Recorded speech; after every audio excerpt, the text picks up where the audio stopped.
discurso nas ciências sociais começa a mudar a partir da década de 60 e 70, quando os economistas começaram a pensar que o modelo central ou econômico poderia servir a explicar um conjunto de práticas sociais. Apareceu então uma teoria econômica da educação, para que educar, do amor, para que amor, amar, do casamento, para que serve casar, do crime, porque matam.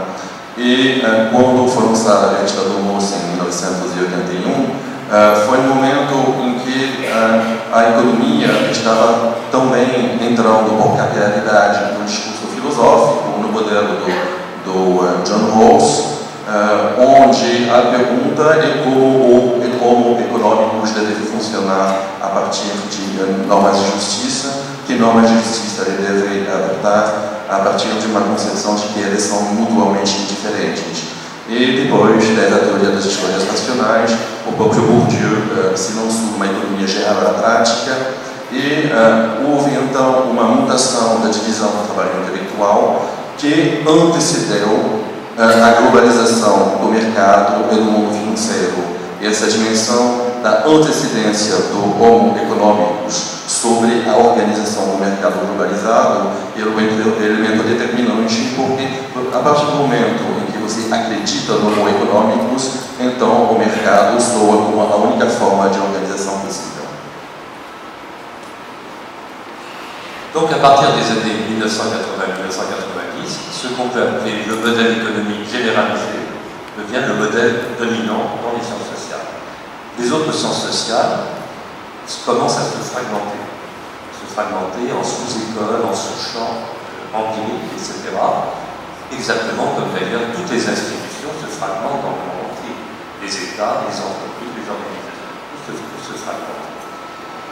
Du coup, le modèle épistémologique dominant dans nos disciplines devient le déconstructionnisme constructiviste. Cette idée que tout est construit, tout peut être déconstruit, tout doit être déconstruit d'une certaine manière. Voilà l'idée à peu près générale qui remplace, qui succède à ce qu'on va appeler l'utilitarisme généralisé des années 1990. Or, ce modèle, cette pensée déconstructionniste, constructiviste radicale, nous reste très démunis pour critiquer la globalisation financière, puisque au fond, c'est exactement ce que demande la globalisation financière. Cette fragmentation générale, cette parcellisation de toutes les institutions et de tous les sujets. Il y a une sorte de connivence, de coextensivité entre la domination du capitalisme financier et la généralisation d'une pensée déconstructionniste, constructiviste.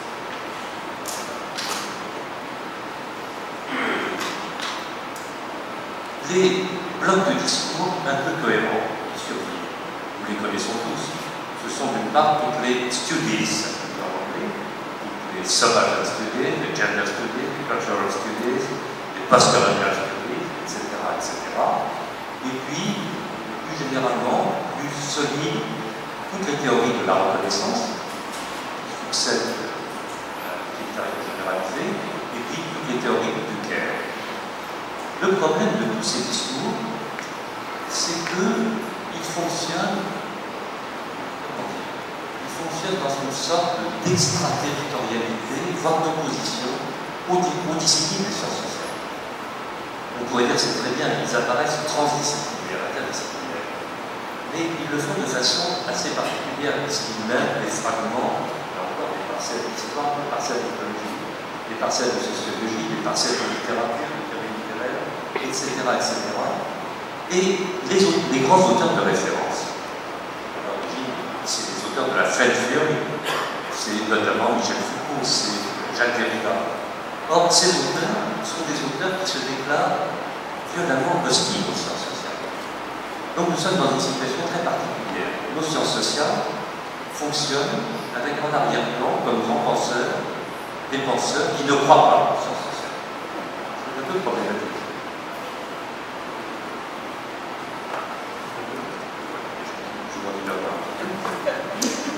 Qu'est-ce qui fait l'unité de tous ces discours? De tous ces discours qui restent les seuls discours critiques du modèle économique généralisé. Toutes les studies, subaltern studies, postcolonial studies, etc., gender studies, etc., etc. Les théories du Caire, les théories de la Renaissance. Qu'est-ce qui fait leur unité? Fondamentalement, on peut considérer qu'ils sont des héritiers de la galaxie marxiste. La galaxie marxiste a été le grand discours programme. Donc, qu'est-ce qui fait l'unité de toutes ces théories, global studies, etc., c'est au fond un enracinement dans la tradition marxiste, mais une tradition marxiste qui est devenue très particulière, insaisissable, puisqu'il n'y a plus de figure d'un sujet révolutionnaire cohérent, global, il n'y a plus de figure du prolétariat, il n'y a plus que des sujets révolutionnaires fragmentés, des morceaux de religion, des morceaux de pratique sexuelle, des morceaux de civilisation, etc., etc. Mais on n'a plus la figure d'un sujet révolutionnaire cohérent, et il n'y a plus de figure d'émancipation globale possible. Il n'y a que des émancipations, des libérations parcellaires. Plus de vision d'une grande bonne société, plus de vision d'une société socialiste ou communiste à construire. Donc nous sommes très démunis à la fois au plan théorique, analytique, et au plan normatif. Au plan théorique parce que nous avons des fragments de discours que nous ne savons pas comment articuler les uns aux autres, et au plan normatif parce que nous ne savons pas dessiner les contours de la bonne société qu'il faudrait essayer de construire.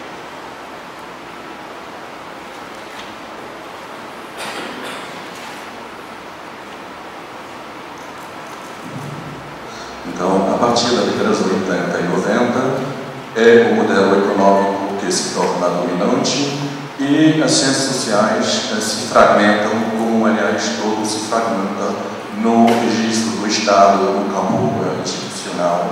E nesta fragmentação domina o desconstrutivismo, que é a grande ideia que sucede ao paradigma do utilitarismo generalizado que tinha prevalecido na década de 80.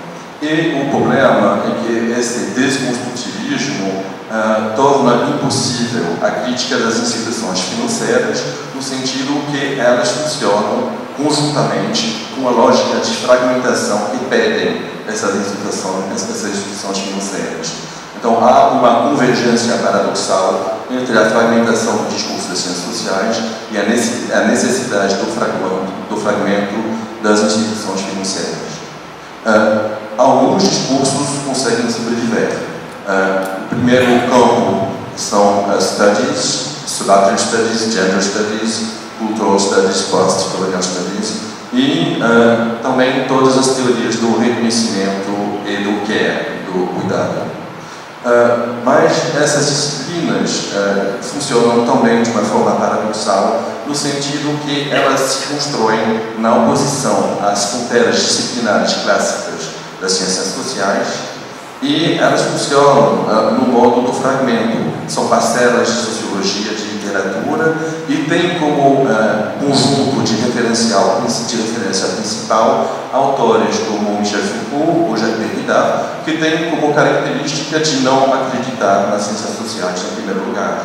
Então, eis o paradoxo que nossas ciências sociais, recompostas na base das cultural studies, estão amparadas com ferramentas teóricas de pensadores que não acreditam nas ciências sociais.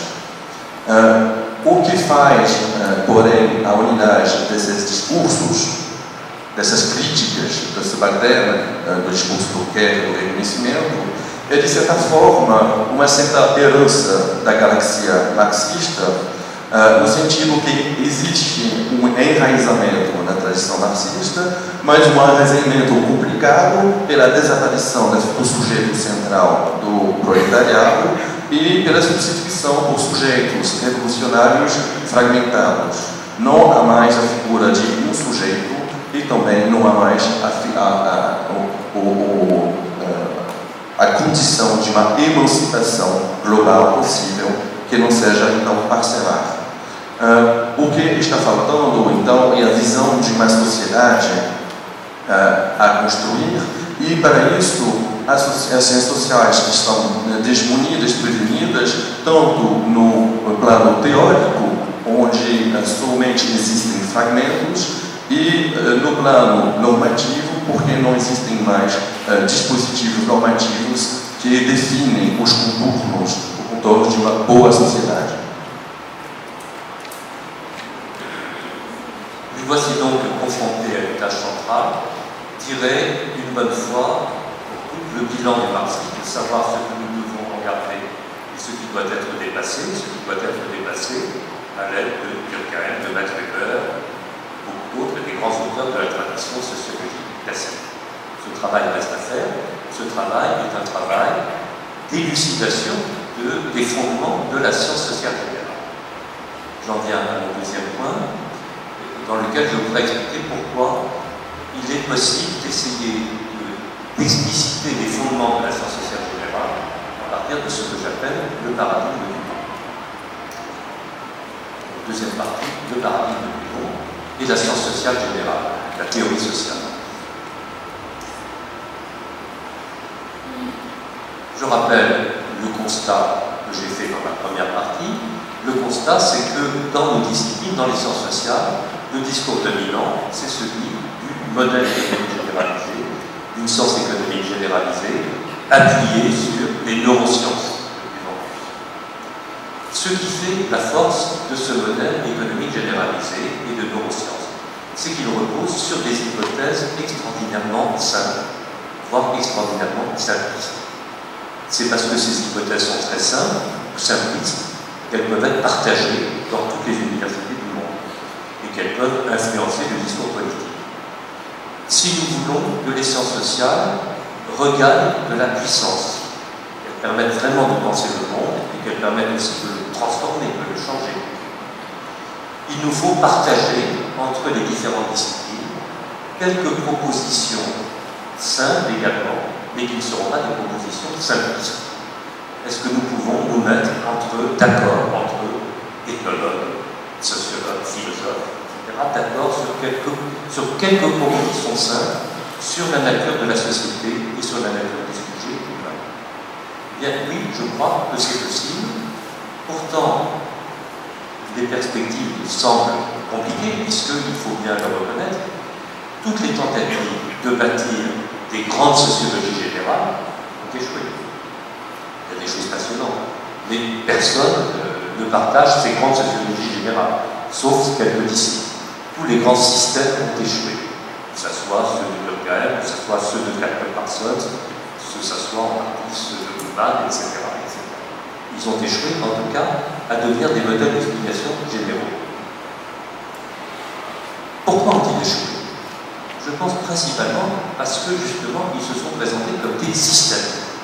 Comme des systèmes, et des systèmes ayant réponse à tout. Des systèmes plaquant les concepts sur la réalité. Des systèmes, je le répète, ayant réponse à tout. Nous avons besoin, au contraire, d'avoir quelques idées centrales qui ne donnent pas des réponses à l'avance, qui permettent le travail empirique. Nous avons besoin d'organiser un système de questions. Non pas un système de réponses, mais un système de questions.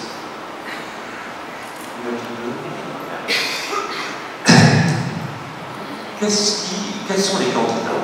Quels sont les candidats pour essayer de définir les fondements d'une science sociale générale ouverte à l'empirique? Une science sociale qui est question à tout, non pas réponse à toutes les questions à tout, pose les bonnes questions. Il y a énormément de candidats. Par exemple, le pragmatisme. Un des candidats principaux aujourd'hui, la tradition pragmatique.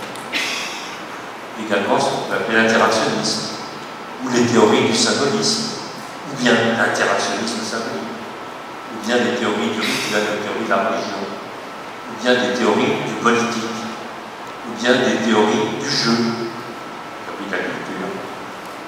On pourrait ajouter des théories de la traduction. Et ça mérite réflexion. On peut en effet considérer, au fond, le rôle principal des sciences sociales, c'est un rôle de traduction généralisée des pratiques des différents acteurs pour d'autres acteurs, des différentes cultures dans d'autres cultures. La science sociale, c'est un exercice de traduction. Si on dit cela, il reste une question. Traduire les cultures les unes dans les autres, les classes sociales les unes dans les autres, etc. ça pose une question. Traduire à partir de quelle langue pour arriver dans quelle langue? Quel est le destinataire de la traduction?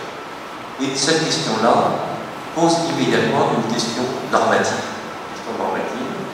On ne peut traduire qu'en vue de l'élaboration d'une société meilleure. Le vrai destinataire de la traduction, c'est l'humanité dans son ensemble et dans sa diversité. C'est ce qui me fait penser que le meilleur candidat pour fonder le sens général, c'est ce que j'appelle le paradigme du don, que l'on peut élaborer dans le sillage de l'essai de Marcel Mauss, parce que ce paradigme du don nous donne à la fois des éléments de compréhension théorique et empirique, et à la fois l'orientation normative. L'orientation normative, si on prend au sérieux, comme je le fais, l'idée centrale, la conclusion centrale de Marcel Mauss, en étudiant le don, ce que Mauss appelle la triple obligation de donner, recevoir et rendre, on touche à ce qu'il appelle le roc de la morale éternelle. Le roc de la morale éternelle. Tous les systèmes de morale, tous les systèmes de politique, sont des transformations historiques de ce roc de la morale éternelle. On a donc, à travers le paradigme du don, à la fois des éléments empiriques et théoriques, des éléments normatifs, et puis, si on creuse un petit peu, on voit que l'on retrouve toutes les composantes que j'ai déjà dites. L'interactionnisme salonique, les théories du rituel, les théories de la religion, les théories du politique, les théories du jeu, etc., etc. Tout cela est compris dans le paradigme du don. Ça fait beaucoup de choses, je laisse Jean-François.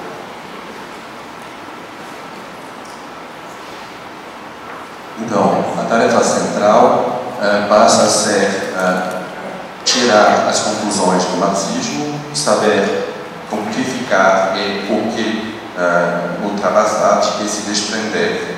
E isso passa por um trabalho de elucidação dos fundamentos da ciência social em geral. Entrando então no segundo ponto da apresentação, se é possível sim explicitar as fundamentações das ciências sociais a partir do paradigma da tática. Voltando para a observação da primeira parte, a ideia era que há uma dominância do modelo econômico generalizada sobre as demais ciências sociais. E o que faz a força desse modelo econômico generalizado é que ele se fundamenta na base de hipóteses simples e simplísticas. E justamente por isso que elas são muito partilhadas e influentes. Se nós queremos que as ciências sociais reganhem um terreno e uma voz, então nós temos que aprender a partilhar posições simples, porém não simplísticas. A pergunta se torna então, podemos ficar de acordo sobre a natureza da sociedade, sobre a natureza dos sujeitos humanos? Seria possível, mas é complicado, já que todas as grandes teorias gerais fracassaram nesse projeto. Todos os grandes sistemas, Durkheimian, Parsons, Luhmann, não conseguiram alcançar o status de modelos generalizados e fracassaram justamente porque foram pensados como sistemas que teriam resposta para tudo. Ora, o que precisamos são ideias centrais que não fornecem respostas para tudo, mas que permitem perguntar sobre tudo, que permitam organizar um sistema de pergunta. Quais seriam então os candidatos para definir os fundamentos de uma ciência que tenha pergunta para tudo? Explorando a constelação teórica, o pragmatismo, o interacionismo, as teorias do simbolismo, o interacionismo simbólico, a teoria do ritual, do jogo, da cultura, as teorias da tradução.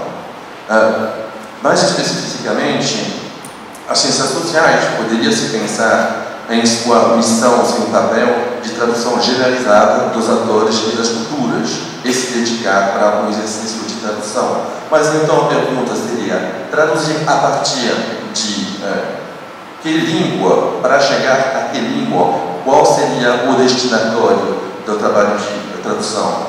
Então, a única forma de pensar o objeto da tradição